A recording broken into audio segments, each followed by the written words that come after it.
আসসালামু আলাইকুম। আজকে আমরা একটা বিশেষ টপিক নিয়ে পড়ব। সেটা গত পর্বের ধারাবাহিকতায় আমরা আজকে শিখব আলোক সক্রিয় সমানুতা বা অপটিক্যাল আইসোমারিজম। এর আগের পর্বগুলো থেকে আমরা কি শিখেছি? আমাদের সমানুতার যে টপিকটা ছিল এর মধ্যে দুই ধরনের সমানুতা ছিল। একটা হচ্ছে গাঠনিক সমানুতা বা কাঠামোগত সমানুতা, আরেকটা হচ্ছে স্টেরিও সমানুতা বা 3D সমানুতা বা ত্রিমাত্রিক সমানুতা যেটা বলতাম। তো গাঠনিক সমানুতার মধ্যে 5 ধরনের সমানুতা ছিল। এইদিকে আমাদের ত্রিমাত্রিক বা স্টেরিও সমানুতার মধ্যে 2 ধরনের সমানুতা ছিল। একটা হচ্ছে আমাদের জ্যামিতিক সমানুতা বা সিস্টাং সমানুতা, আরেকটা হচ্ছে আলোক সমানুতা বা অপটিক্যাল আইসোমারিজম। তো গত পর্বে আমরা জ্যামিতিক সমানুতা শেষ করেছিলাম, যে ওদের ধর্ম, বৌদ্ধ ধর্ম, রাসায়নিক ধর্ম সবকিছুই শেষ করেছিলাম। আজকে আমরা জানবো আলোক সমানুতা নিয়ে। আলোক সমানুতা বা অপটিক্যাল আইসোমারিজম হচ্ছে এক ধরনের বিশেষ আইসোমারিজম, যেখানে আমাদের সমানুতার নিয়ম অনুসারে এর আণবিক সংকেত, গাঠনিক সংকেত, ইউপ্যাক নাম সবকিছুই সেম হবে। এবং এই সমানতার ক্ষেত্রে একটা বিশেষ বৈশিষ্ট্য হচ্ছে এর ভৌত এবং রাসায়নিক ধর্ম সেম হবে। অর্থাৎ দুইটা সমাণু বা দুইটা আইসোমারের ভৌত রাসায়নিক ধর্ম সেম হবে, কিন্তু শুধুমাত্র একটা জায়গায় পার্থক্য থাকবে। এখানে নাম দেখেই বোঝা যাচ্ছে আলোর ব্যাপার আছে। তো এই যে দুইটা সমাণু, এর যে পার্থক্য সেটা হচ্ছে একটা তল সমবর্তিত আলোক তলকে ডানে ঘুরাবে আর একটা তল সমবর্তিত আলোক তলকে বামে ঘুরাবে। এইটাই হচ্ছে পার্থক্য, এবং এই পার্থক্যের কারণে এই সমাণুটা তৈরি হয়েছে। তো এটা যদি আমি বিশ্লেষণ করি, উদাহরণ দিয়ে বোঝাই, তাহলে দেখতে পাবো এই যে একটা চিত্র এঁকে নিয়েছি। এখানে প্রথম থেকে যদি বুঝে দেই যে এইটা হচ্ছে একটা বাল্ব, বাল্ব থেকে আলো বের হবে। তো এখানে আলোক সমানুতা বা অপটিক্যাল আইসোমারিজমের মধ্যে আলোর ব্যাপারটা আছে। তো এখানে বাল্বের যে আলো, সেই আলোটা হচ্ছে সাধারণ আলো, যেটা চারদিকে ছড়িয়ে যায়, এবং সব আলোর যে রশ্মিগুলো আছে তাদের তরঙ্গ দৈর্ঘ্য এক একটা এক এক রকম হয়। আমরা জানি কি সাদা আলোর মধ্যে বিভিন্ন ধরনের তরঙ্গ দৈর্ঘ্যের আলো থাকে। তো এটা হচ্ছে একটা সাধারণ আলো, যেটাকে আমার যখন পরীক্ষা নিরীক্ষার জন্য কাজে লাগাবো তখন এটাকে নিকল প্রিজমের মধ্যে দেব। নিকল প্রিজমের মধ্যে দিলে এই যে বিভিন্ন তলের আলো, এটা হচ্ছে বিভিন্ন তলের আলো, মানে অনেকগুলো তল আছে, আমি চিহ্ন দেখে বোঝাচ্ছি। সেটাকে আমি নিকল প্রিজমের মধ্যে দিলে এটা একতলীয় আলোতে পরিণত হবে। একতলীয় আলো বা তল সমবর্তিত আলো, এটাকে আমি বলবো একতলীয় আলো বা তল সমবর্তিত আলো। এখানে সমবর্তনের মাধ্যমে আমাদের ফিজিক্সের একটা টপিক আছে সমবর্তন, যে যেখানে কিনে আলোচনা করা হয় আলোর অনেকগুলো তল থেকে একটা তলে তৈরি করার যে প্রসেস, সেটা হচ্ছে সমবর্তন। তো একতলীয় আলো বা তল সমবর্তিত আলোকে নিকল প্রিজম থেকে যখন বের করে পোলারিটি মিটারের মধ্যে দেব, পোলারিমিটার, এই পোলারিমিটারের মধ্যে এই পদার্থটা থাকবে। কোন পদার্থ? যেটা নিয়ে আমি কাজ করছি, যার সমানুতাটা বের করছি। তো এখানে ওই তরল পদার্থ বা যে ধরনের পদার্থই হোক যখন দেব, তখন এই তল সমবর্তিত আলো থেকে যে আলোটা বের হবে, শেষ পর্যন্ত এখানে অ্যানালাইজার থাকে যেটা দিয়ে আমি বিশ্লেষণ করব, সেই আলোটা হয় ডানে ঘুরাবে না হয় বামে ঘুরাবে। আলোক তলকে ডানে অথবা বামে ঘুরাবে। যদি ডানে বা বামে ঘুরায় তাহলে এটা হচ্ছে আলোক সক্রিয়, বা এটাকে আমি বলবো সক্রিয়। যদি ডানে ঘুরাই তাও সক্রিয়, যদি বামে ঘুরাই তাও সক্রিয়। কিন্তু যদি কোনো দিকে না ঘুরায় তাহলে আমি বুঝবো এটা নিষ্ক্রিয়। বোঝা গেছে? তো এই যে ঘুরাচ্ছে কিনা এটা আবার ডিগ্রি দিয়ে প্রকাশ করা হয়, যে কত অ্যাঙ্গেলে ঘোরাচ্ছে। তো যদি কোনো দিকে না ঘুরায় তাহলে 0 ডিগ্রি, আর যখন 0 ডিগ্রি হবে তখন আমি বুঝবো সেটা নিষ্ক্রিয়, মানে সেটা আলোক সক্রিয় নয়। আর যদি ডানে বা বামে কোনো অ্যাঙ্গেলে থাকে, সেই অ্যাঙ্গেল দেখে বুঝবো এটা আলোক সক্রিয়। তো এইবার এই ব্যাপারটা বোঝা গেল যে আলোক সক্রিয়তা পরীক্ষা কিভাবে করে। যদি ডানে ঘুরায় তাহলে বলবো আমি ডানাবর্তী, আর যদি বামে ঘোরায় বামাবর্তী, এটা পরে পড়াচ্ছি। তো আলোক সক্রিয় সমাণু হওয়ার কতগুলো শর্ত আছে, যেই শর্তগুলো দেখলে আমরা বুঝবো এই যৌগটা আলোক সক্রিয় কি নিষ্ক্রিয়, এটা আলোক সক্রিয়তা দেয় কি দেয় না। তো দেখো, আলোক সক্রিয়তা প্রদর্শনের শর্ত হচ্ছে প্রথমেই আলোক সক্রিয় সমানুতা প্রদর্শনের জন্য ওই যৌগটিকে আলোক সক্রিয় হতে হবে। আলোক সক্রিয় হওয়া মানে কি? আলোক সক্রিয় হওয়া মানে এই যে আমরা তল সমবর্তিত আলোটা পাইলাম, মানে একতলীয় আলো, সেটাকে ডানে ঘুরায় অথবা বামে ঘুরায়। যদি ডানে বা বামে ঘুরাই তাহলে সেটা আলোক সক্রিয় বা অপটিক্যাল অ্যাক্টিভ, তাই না? তো প্রথমে দেখতে হবে যে যৌগটি আলোক সক্রিয় কিনা। যদি আলোক সক্রিয় হয় ডানে বা বামে ঘুরায় তাহলেই সেটা আলোক কি হবে? সক্রিয় সমানতা দেবে। তো আলোক সক্রিয় জিনিসটা যদি আমি বুঝতে চাই তাহলে এই পাশে আসি। আলোক সক্রিয় যৌগ কাকে বলে? যদি আমরা লিখে নিই বা বুঝি, যেসব যৌগ তল সমবর্তিত আলোক তলকে ডানে বা বামে ঘুরায় তাকে বলা হয় হচ্ছে আলোক সক্রিয় যৌগ। আমরা আগেও বলেছি। তো আলোক সক্রিয় যৌগ দুইটা কেস হবে, একটা ডানে ঘোরাতে পারে অথবা বামে ঘোরাতে পারে। যদি সেটা ডানে ঘুরায় তাহলে আমি তাকে বলবো ডানাবর্ত বা ডান ঘূর্ণি আলো, ডান দিকে ঘুরাচ্ছে, ডানাবর্ত বা ডান ঘূর্ণি। বা ডি যৌগ, ডিতে কি? ডিতে ডান না, কিন্তু ডিতে হচ্ছে আমাদের ডেক্সট্রো রোটেটরি, যেটাকে আমরা ডানাবর্তী বলি। ডিতে কি? ডেক্সট্রো রোটেটরি, তোমরা চাইলে লিখে নিতে পারো, রোটেটরি। আর ডান পাশে আমরা সবসময় পজিটিভ জিনিসগুলো ধরি, তাহলে এটাকে পজিটিভ যৌগ বলা হয়। তাহলে ডান দিকে যদি ঘোরায় তাহলে ডানাবর্তী বা ডান ঘূর্ণি। বা ডি যৌগ, ডিতে ডেক্সট্রো রোটেটরি অথবা পজিটিভ যৌগ। এবার যদি আমি বলি যে যদি আলোক তলকে বাম দিকে ঘুরায় তাহলে সেটাকে বলবো বামাবর্ত বা বাম ঘূর্ণি। বা এটাকে এল যৌগ বলা হয়। এলতে কিন্তু লেফট না, এলতে হচ্ছে লেভো রোটেটরি, লেভো রোটেটরি। এবং এল যৌগ যেহেতু বামকে আমরা নেগেটিভ ধরি তাই এটাকে নেগেটিভ যৌগ বলা হয়। তাহলে আলোক সক্রিয় যৌগ দুই ধরনের হতে পারে, ডান দিকে যদি আলোক তলকে ঘোরায় তাহলে ডানাবর্তী, আর যদি বাম দিকে ঘোরে তাহলে বামাবর্তী। আমরা উদাহরণও দিয়েছি, এটা হচ্ছে ডি ল্যাকটিক অ্যাসিড, এবং ডান বামের ক্ষেত্রে কিন্তু ডান দিকে ঘুরলে সেটা ডি, ডি যৌগ, আর বাম দিকে ঘুরলে সেটা এল যৌগ।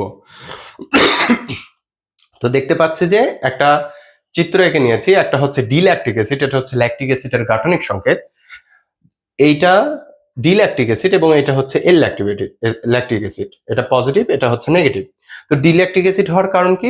এইটা তল সমবর্তিত আলোকে ডান দিকে ঘোরায়, আর এটা এল ল্যাকটিক অ্যাসিড তল সমবর্তিত আলোকে বাম দিকে ঘোরায়।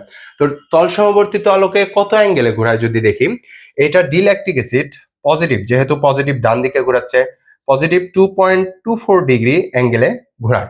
আর যেটা এল ল্যাকটিক অ্যাসিড সেটা নেগেটিভ 2.24 ডিগ্রি অ্যাঙ্গেলে ঘোরায়। তো বোঝা গেল। এবার যদি আমি বলি আরো যে সকল শর্ত আছে, তাহলে 1 নম্বর শর্ত হচ্ছে আলোক সক্রিয় হতে হবে।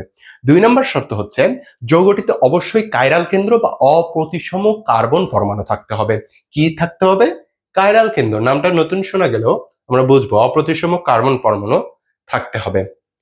তো কাইরাল কেন্দ্র কি? কাইরাল কেন্দ্র হচ্ছে এমন একটা কার্বন পরমাণু, যে আমাদের জৈব যৌগতে কার্বন দ্বারা তৈরি যৌগ নিয়ে আলোচনা করা হয়, তাই না?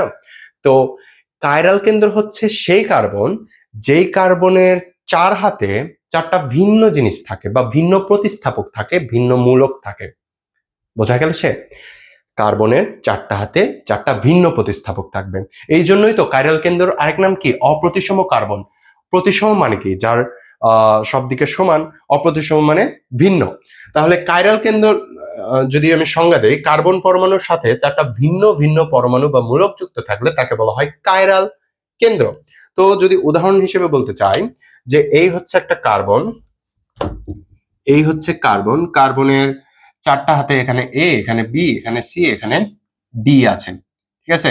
তাহলে দেখো চারটা ভিন্ন জিনিস এ বি সি ডি। তো যেহেতু কার্বনের চারটা হাতে চারটা ভিন্ন জিনিস আছে তাই এটা কি? Chiral carbon. এখানে যদি ল্যাকটিক অ্যাসিডের ক্ষেত্রে দেখি, এই যে কার্বন, এই কার্বনের এক হাতে হাইড্রোক্সিল মূলক আছে, এক হাতে কার্বক্সিলিক অ্যাসিড মূলক আছে, এক হাতে মিথাইল মূলক, আর এক হাতে আছে হাইড্রোজেন মূলক, তাই না? তাহলে চারটা হাতে চারটা ভিন্ন জিনিস থাকার কারণে এটা হচ্ছে কাইরাল কেন্দ্র বা অপ্রতিসম কার্বন পরমাণু। বোঝা গেছে? এবং এটাকে স্পেশালি বোঝানোর জন্য এর উপরে কি দেওয়া হয়? স্টার দেওয়া হয়, এখানেও স্টার দেওয়া হয়। তো 2 নম্বর শর্ত বোঝা গেল যে কাইরাল কেন্দ্র থাকতে হবে বা অপ্রতিসম কার্বন পরমাণু থাকতে হবে। এবার যদি, তো এই ল্যাকটিক অ্যাসিড এটাও এই শর্তটাও মানতেছে, সেই জন্য কি এটা আলোক সক্রিয় সমাণু। এইবার যদি আমি 3 নম্বর শর্তে আসি, যে যৌগটির এমন দুটি গঠন থাকতে হবে যারা পরস্পর দর্পণ প্রতিবিম্ব। দর্পণ প্রতিবিম্ব, দেখো আমরা আলোর প্রতিফলন প্রতিসরণ সব জায়গায় কি দর্পণ ওয়ার্ডটা পেয়েছি না, আয়না, আয়নার ব্যাপারটা পেয়েছি।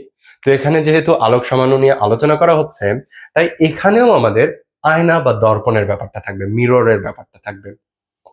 তো আলোক সমাণু হওয়ার একটা শর্ত হচ্ছে এই যৌগ দুটিকে বা যেই দুটি সমাণু বা আইসোমার, সেই দুটিকে পরস্পরের দর্পণ প্রতিবিম্ব হতে হবে।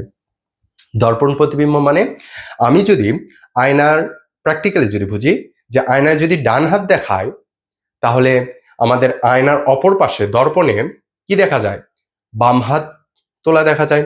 আমি তুলেছি ডান হাত, কিন্তু আমার প্রতিবিম্ব তুলেছে বাম হাত, তাই না? মানে ডান হাতকে আয়নায় বাম হাত দেখা যায়, তাই তো? যদি আমি প্র্যাকটিক্যালি দেখি, এই যে এটা হচ্ছে আমার ডান হাত, এটা হচ্ছে আমার বাম হাত। ধরো মাঝখানে হচ্ছে একটা দর্পণ, এই রকম আকারে আছে। তো আমি ডান হাত দেখাচ্ছি, ও দর্পণের পিছন থেকে কি দেখা যাবে, বাম হাত দেখা যাবে। তো এটাকে যদি এইভাবে লক্ষ্য করি, আমি মাঝখানে হচ্ছে দর্পণ, এইরকমই দেখা যাবে, ঠিক আছে? আমার এটা হচ্ছে বৃদ্ধাঙ্গুল, তো বৃদ্ধাঙ্গুল দুইটাকে দুই পাশে কাছাকাছি দেখা যাবে, বৃদ্ধাঙ্গুল বৃদ্ধাঙ্গুল কাছাকাছি। আমার যে শেষের আঙ্গুলটা আছে সেটা, আর হচ্ছে বাম হাতের শেষের আঙ্গুল, সেটা শেষে দেখা যাবে। তো এক্ষেত্রে যদি লক্ষ্য করি,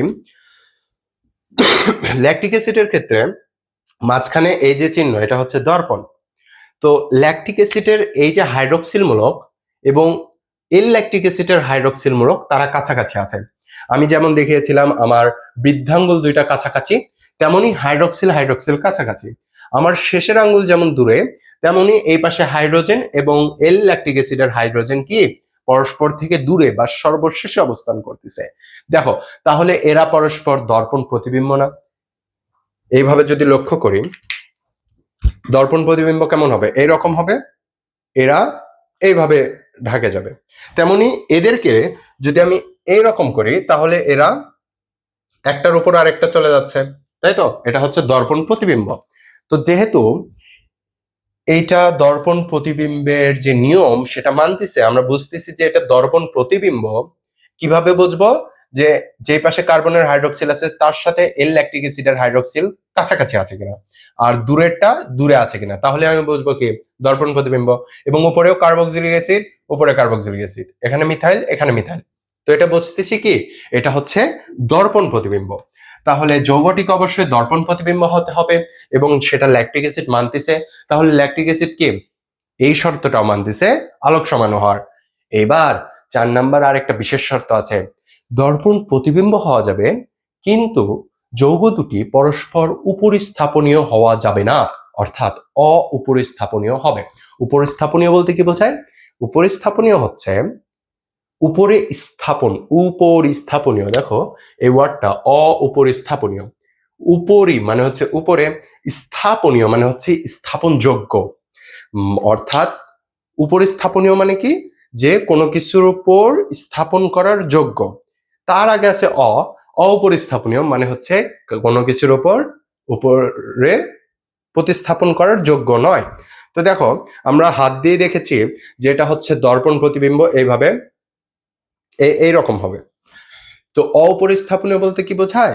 এই দুইটি যৌগ এটার উপর আর একটা ওভারল্যাপ যেন না করে, সেটা হচ্ছে অউপরিস্থাপনীয়। সেটার আরেকটা ওয়ার্ড আছে আমাদের অসমাপাতিত, মানে হচ্ছে একটার উপর আরেকটা সমানভাবে পতিত হওয়া যাবে না, এটা হচ্ছে ওভারল্যাপিং হওয়া যাবে না।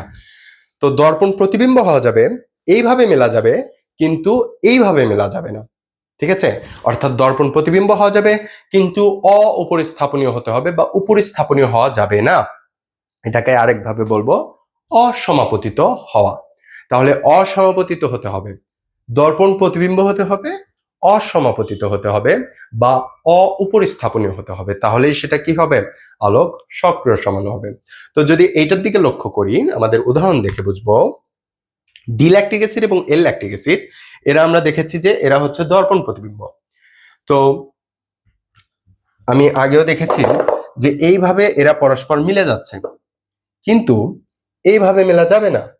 এইভাবে মেলার ব্যাপারটা কি, এখানে যে দুইটা উদাহরণ আছে, এটার এই ডি ল্যাকটিক অ্যাসিডকে যদি আমি এল এর উপর স্থাপন করতে চাই, মানে উপরে স্থাপন করতে চাই, তখন কি হবে? আমার হাইড্রক্সিলটা হাইড্রোজেনের উপর পড়বে, তাই তো? আমরা প্র্যাকটিক্যালি যদি বুঝি, হাইড্রক্সিলটা হাইড্রোজেনের উপর পড়বে। আবার এটাকে তুলে এখানে আনলে হাইড্রোজেনটা হাইড্রক্সিলের উপর পড়বে। ঠিক আছে, এটা তো ইজিলি বোঝা যাচ্ছে। তো হাইড্রক্সিল পড়তেছে হাইড্রোজেনের উপর, অর্থাৎ এটা কিন্তু এই পাশের হাইড্রক্সিলের উপর পড়তেছে না, অর্থাৎ উপরে স্থাপনীয় হচ্ছে না। হাইড্রক্সিল হাইড্রোজেনের উপর পড়তেছে, হাইড্রোজেন হাইড্রক্সিলের উপর পড়তেছে, মানে সেম জিনিসের উপর পড়তেছে না। তাই কি হচ্ছে? সেম জিনিসের উপর উপস্থাপন হচ্ছে না বলে এরা উপর স্থাপনীয়। তাহলে এই শর্তটাও মানতেছে ল্যাকটিক অ্যাসিড, যেহেতু ল্যাকটিক অ্যাসিডের 4টা শর্ত মানতেছে, যে এরা আলোক সক্রিয়, একটা ডি ল্যাকটিক অ্যাসিড আর একটা এল ল্যাকটিক অ্যাসিড, আবার এদের মধ্যে কাইরাল কার্বন আছে, অর্থাৎ কার্বনের 4টা হাতে 4টা ভিন্ন জিনিস আছে, এবং এরা দর্পণ প্রতিবিম্ব, আমরা দর্পণ প্রতিবিম্ব শর্ত জেনেছি। এছাড়া এই ল্যাকটিক অ্যাসিড দুইটা কি অপরিস্থাপনীয়, সেই জন্য কি ল্যাকটিক অ্যাসিড আমাদের আলোক সক্রিয় যৌগ বা আলোক সক্রিয় সমন্বয়তা প্রদর্শন করে। বোঝা গেছে? তো এই হচ্ছে আমাদের আলোক সক্রিয় সমানতার প্রদর্শনের শর্ত, এবং আলোক সক্রিয় যে সমানতা বলতে কি বোঝায় সেটাও আমরা আজকে জানলাম। তো এই এই ছিল আজকের ক্লাস, আশা করি সবাই বুঝতে পেরেছো। আবার যদি রিক্যাপ করি, আলোক সক্রিয় সমানতা কি? যারা তল সমবর্তিত আলোক তলকে ডানে বা বামে ঘুরিয়ে দেবে তারা হচ্ছে আলোক সক্রিয় যৌগ, এবং আলোক সক্রিয়তার কারণে যে সমানতা হয় তাই হচ্ছে কি আলোক সক্রিয় সমানতা। এর 4টা শর্ত আছে। একটা হচ্ছে আলোক সক্রিয় হতে হবে, অর্থাৎ ডান অথবা বামের দিকে ঘোরাতে হবে। যদি ডান দিকে যৌগটা ঘুরায় আলোক তলকে, তাহলে সেটা হচ্ছে ডেক্সট্রো রোটেটরি বা ডানাবর্তী, আর যদি বাম দিকে ঘুরায় তাহলে হচ্ছে লেভো রোটেটরি বা বামাবর্তী। তো এটা হচ্ছে একটা পয়েন্ট। আরেকটা পয়েন্ট হচ্ছে কাইরাল কার্বন হতে হবে, অর্থাৎ কার্বনের 4টা হাতে 4টা ভিন্ন জিনিস থাকতে হবে। তারপর 3 নম্বর পয়েন্ট হচ্ছে আমাদের দর্পণ প্রতিবিম্ব হতে হবে, যৌগ দুটিকে দর্পণ প্রতিবিম্ব হতে হবে, অর্থাৎ এইভাবে মিলে যেতে হবে, কিন্তু অপরিস্থাপনীয়, অর্থাৎ এইভাবে মেলা যাবে না। বোঝা গেছে ইনশাল্লাহ? তো আলোক সক্রিয় সমানতা বা অপটিক্যাল আইসোমারিজমের আরো কয়েকটা টপিক আছে আমাদের, এনানসিওমার, ডায়াস্টেরিওমার, রেসিমিক মিশ্রণ, এগুলো নিয়ে আমরা পরবর্তীতে আলোচনা করব ইনশাল্লাহ। আজকে এতটুকুই। আসসালামু আলাইকুম।